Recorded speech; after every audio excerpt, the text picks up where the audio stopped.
Здравейте, аз съм Никича 28 и днес ще ви покажа как да си направите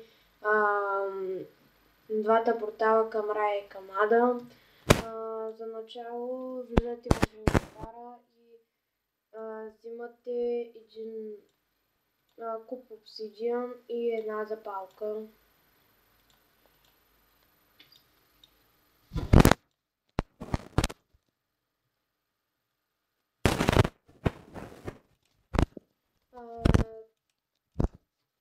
Трябва да е точно направен 4 купчета на дължина, 4 купчета на ширина и запалвате.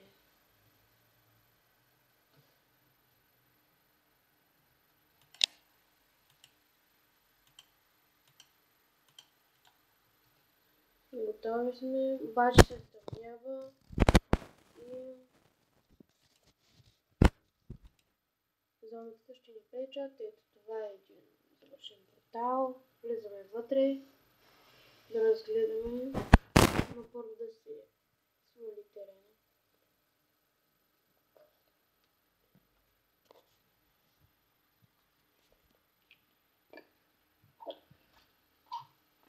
Ние ето пристигнахме на едно забутано място.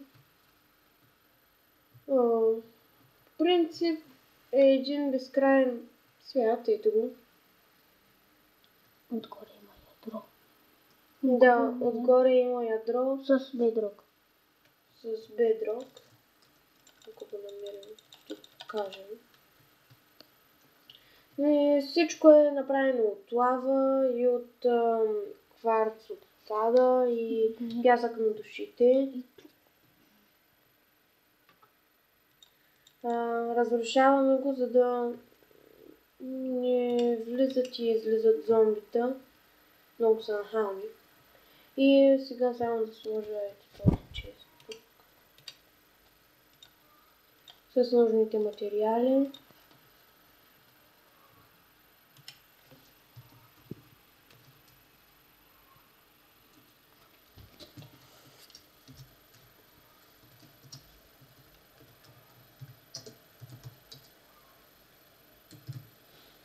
Така, и сега ще направим втория портал към Рая.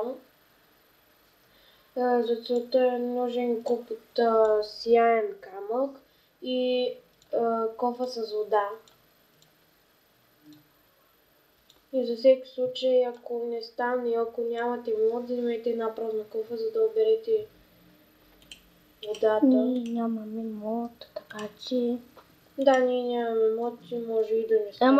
Ама после ще...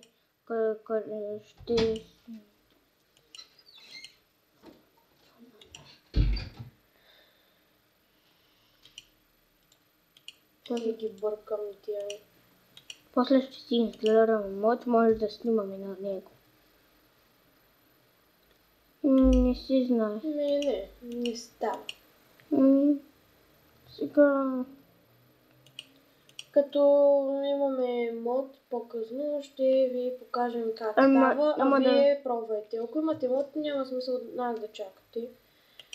И тук отново да сложа работите.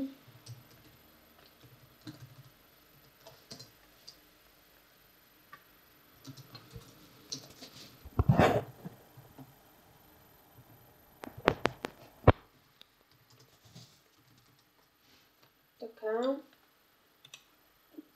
И сега ще ви покажем как се прави портал към края. Той малко трудно се прави. Ще ви покажем само материалите, а другия път ще ви покажем как се прави. Материалите са около от края и...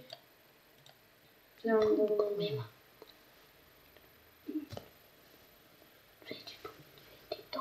Светито. И...